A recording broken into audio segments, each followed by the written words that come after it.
Vietnam is ready to negotiate with the United States to reduce import tariffs to 0%.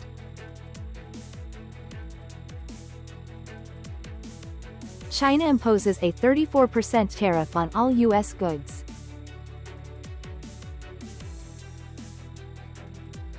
Mexico confirms the first human case of H5N1 avian influenza. Hello, so good to see you again in today's news. I am Hoàng Yên, and here we go, the first up of the show.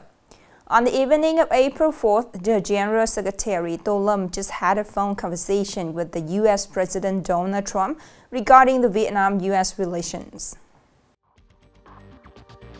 In the phone conversation, General Secretary To Lâm highly appreciated the exchange, where both leaders affirmed their desire to continue strengthening bilateral cooperation for the benefit of both countries, contributing to peace, stability, and development in the region and globally. General Secretary To Lâm confirmed that Vietnam is ready to engage with the United States to reduce the import tariff to 0% on goods imported from the U.S., while also proposing that the U.S. apply a similar tariff rate on goods imported from Vietnam.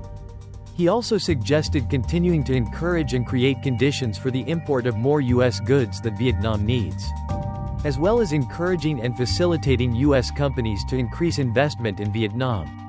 Meanwhile, according to U.S. President Donald Trump, he had a very productive phone call with General Secretary of the Communist Party of Vietnam, To Lâm. Meanwhile, China has just announced an additional 34% tariff on U.S. goods. The Chinese Ministry of Commerce stated that the 34% additional tariff will be applied to all goods imported from the U.S. effective from April 10th. This move is in response to the 34% tariff on Chinese goods announced by U.S. President Donald Trump yesterday. In addition, China has filed a complaint with the World Trade Organization, WTO, against the U.S. over the aforementioned tariff. Notably, China has decided to implement export control measures on 7 types of medium and heavy rare earth materials: samarium, gadolinium, terbium, dysprosium, lutetium, scandium, yttrium, effective immediately. Rare earths are essential components in many high-tech industries, including medical devices and consumer electronics. The General Administration of Customs of China has also suspended imports of products from 6 U.S. companies. On April 4th, the Mexico's Ministry of Health confirmed the first human case of H5N1 avian influenza in the country. The patient is a 3-year-old girl from the northern state of Durango.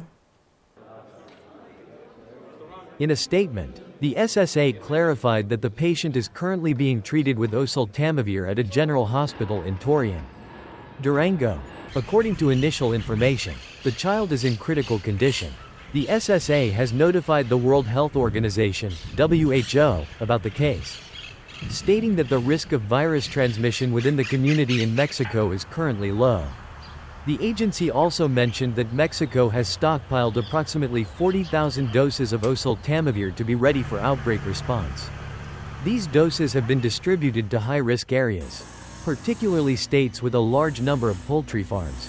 According to the WHO, H5N1 avian influenza in humans typically progresses rapidly and severely, does not respond to standard treatment methods, and has a high mortality rate. Upcoming are some updated news.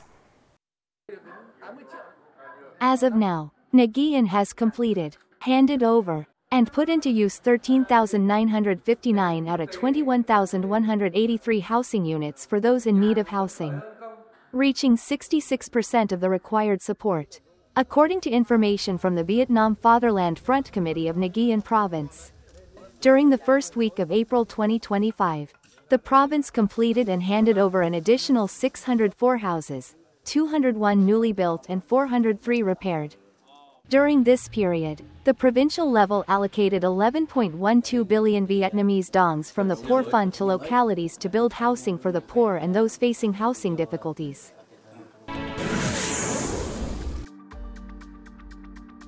Domestic gold prices have dropped after a significant decline in the precious metal on the international market during the last trading session of the week.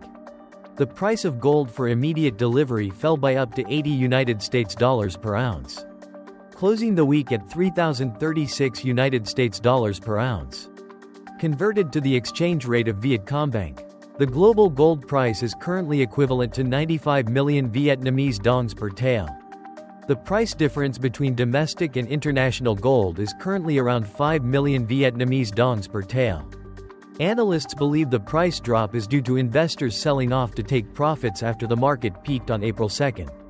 Another factor is the depreciation of assets like stocks, forcing investors to sell some of their gold holdings to deposit additional funds into margin accounts.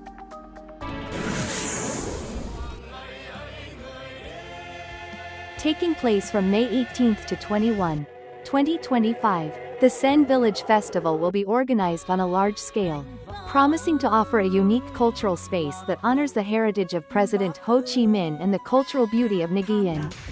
The festival will feature prominent activities such as incense offerings, a special art program, an OCOP product exhibition fair, and traditional cultural programs of Nghệ An. In addition, art troupes from both domestic and international will perform, creating a lively atmosphere and contributing to the celebration of the cultural and historical values of President Ho Chi Minh's homeland.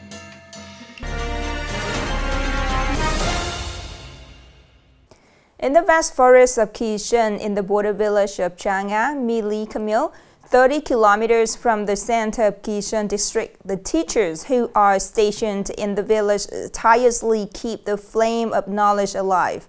They overcome countless hardships to bring education to the children of the highlands. More in this story.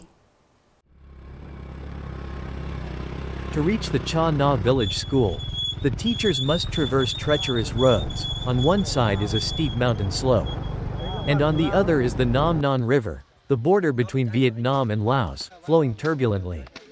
During the rainy season, the roads become muddy and landslides occur, forcing motorbikes to be left behind as they walk for hours. The road is steep and difficult to travel, even at the beginning of this year. At the end of August and September, the road was completely blocked. I had to stay at the school for more than a month before I could return. Without electricity and no signal, it's very difficult to communicate with the main school. For our families, it's hard to stay connected when we miss home. Most of the students are from the Thai ethnic group, and they are not fluent in the common language, so teaching becomes even more challenging. Most of their parents work in companies, so they are not at home. Despite the hardships, the smiles of the students are the light that drives away all difficulties. In Cha Na village, education is not just about knowledge, it is a bridge to escape poverty. However, challenges remain. Transporting food for the children is difficult, and preserving it is also a major challenge. Transporting food for the children is very far, and there is no way to properly preserve it. The school hopes the government can provide additional support for the children's meals, as we cannot guarantee the quality of their food. In the vast wilderness, the teachers of Cha Na village are like an eternal flame. With the support of local authorities, they are lighting the path of hope, so that one day, the bare feet of the children here will step into a larger world. The last story to end our program today. Thank you so much for your attention. Have a nice weekend and see you later.